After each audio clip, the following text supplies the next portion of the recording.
Okay, welcome to your test review for Unit 8. We are going to review the topics that you need to know for your next test. Also, remember that you can be using your study guide to help you get ready. Don't forget about that extended response that is also on your study guide. Even if you don't do the whole thing for the 5 points extra credit that you can get, look over those questions to help direct you what's going to be on the test. Let's start with foreign policy. The United States foreign policy when it comes to China. China is the key word here with the open door policy. Was to open up China to have everybody equally trading there. Remember, we're getting rid of those spheres of influence to get the United States in on trading with China. The Monroe Doctrine. The Monroe Doctrine stated that we wanted Latin America to be independent from Europe, no more colonies from Europe. When we originally proposed the Monroe Doctrine, we did not really have the military to back up the fact that we wanted Europe to stay out of the Western Hemisphere, North and South America. Not until Roosevelt do we change the Monroe Doctrine. The Roosevelt corollary to the Monroe Doctrine says the same thing. We want Europe to stay out of the Western Hemisphere, but it adds on the idea that we will use military force if needed to keep Europe out. Other ideas, foreign policy wise, that you might see on your test, hint, hint, wink, wink, Taft's dollar diplomacy and Roosevelt's big stick diplomacy. Both of these are going to be seen together because they both have the same purpose. They're both looking at how the United States interacts with Latin America. Taft's dollar diplomacy is going to be a little bit different, and it is exactly what it says it is. We're looking at how much money can these places in Latin America make us? Where can we use money to have the best interest or best influence? Roosevelt's big stick diplomacy, same idea. We want to influence Latin America, but we want to do it with our military through intimidation, is what we're thinking here. So we're protecting our interests with both of these policies, economic and political interests, just in different ways. Okay? Taft's dollar diplomacy, think economic. Roosevelt big stick, think political. We're trying to protect both of those in Latin America with those policies. All right, let's talk a little about the Spanish American War. First, you need to know some of the causes of the Spanish American War. First and foremost, explosion of the Maine. The explosion of the USS Maine is going to put the United States in a position to say, we've been attacked. Let's go attack back. Even though we know that the USS Maine was not blown up by the Spanish, we assume that it was because of yellow journalism. Yellow journalism is going to push to gain the public support for the war by kind of manipulating what was happening in Cuba at the hands of the Spanish. Think of it as that exaggeration of the truth to get us involved. Some of the results that we need to be aware of for the Spanish American War. First, we get some land out of the Spanish American War. Some of the land that we get is going to be Puerto Rico, Guam, and the Philippines.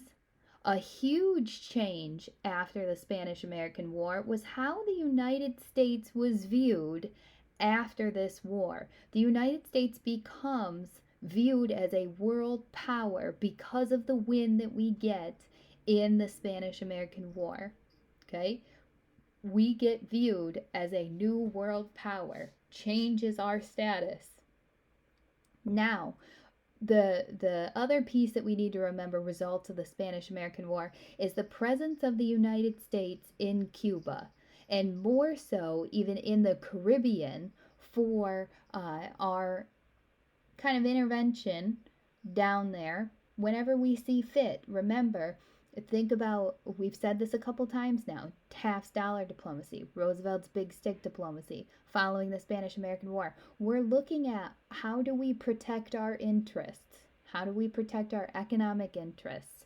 How do we assert our dominance in Cuba for our best interest? Okay, it's all about us following the Spanish American War and beyond that. All right, another big topic that you're going to see on your test, U.S. imperialism.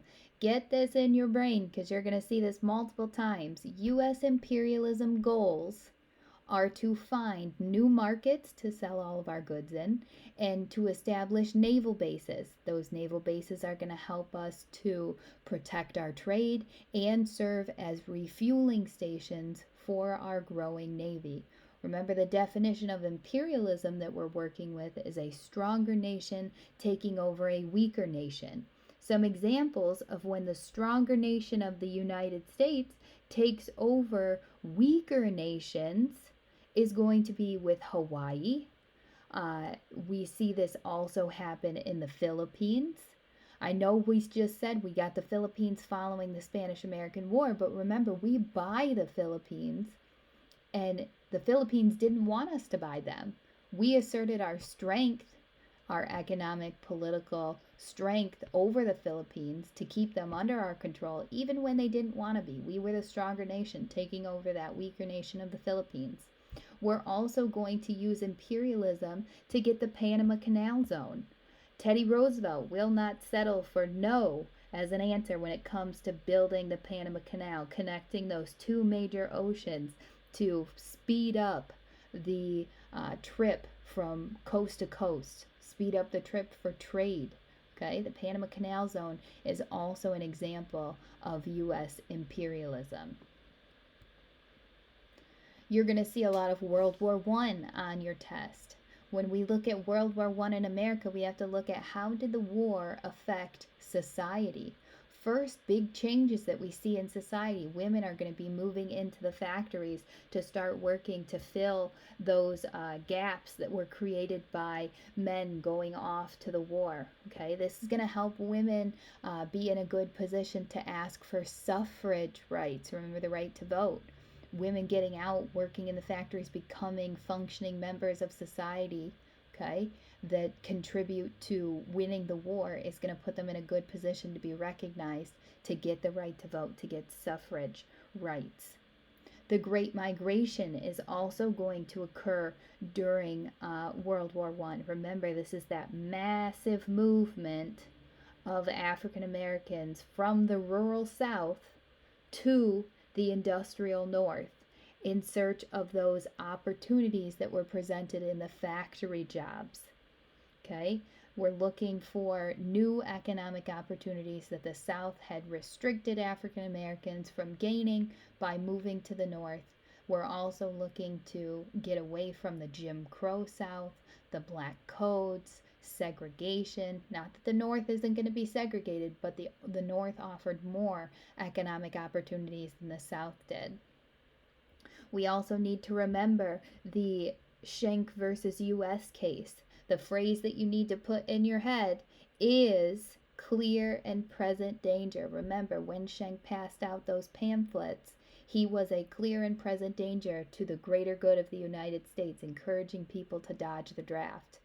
The case illustrates that during wartime, the government can restrict your rights. The government can restrict your First Amendment rights by telling you what you can and cannot say during war. This is going to set a precedent for future conflicts. Remember, Schenck was trying to challenge the draft, trying to challenge the idea that we have to be forced to go into war. His action that was taken was passing out the pamphlets.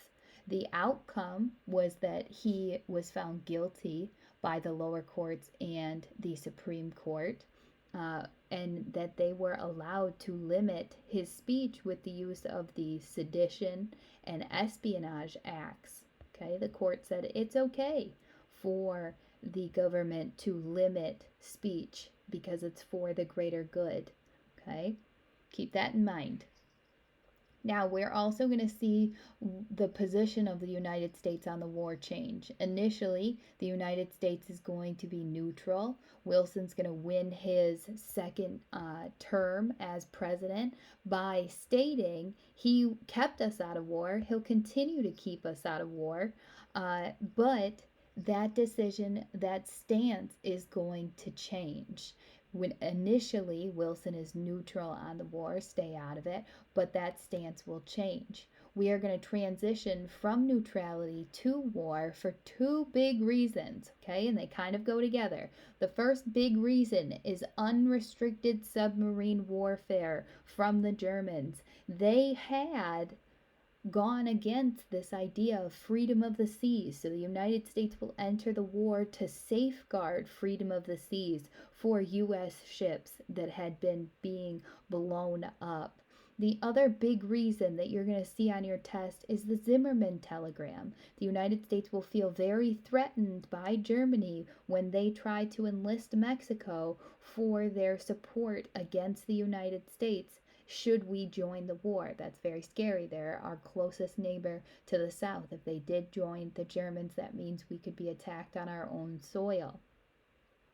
Post-war, the United States is going to attempt to be very involved in what the post-war goals look like.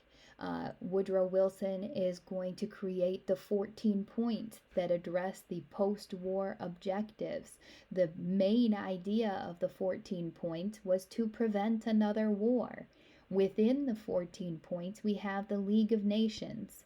The League of Nations would be a grouping of the main powers in the world that could come together to prevent and regulate the actions of other nations to make sure we didn't go into another war. But people in the United States will not support the League of Nations. Those people are going to be isolationists who say if we join the League of Nations, we could potentially get into future conflicts.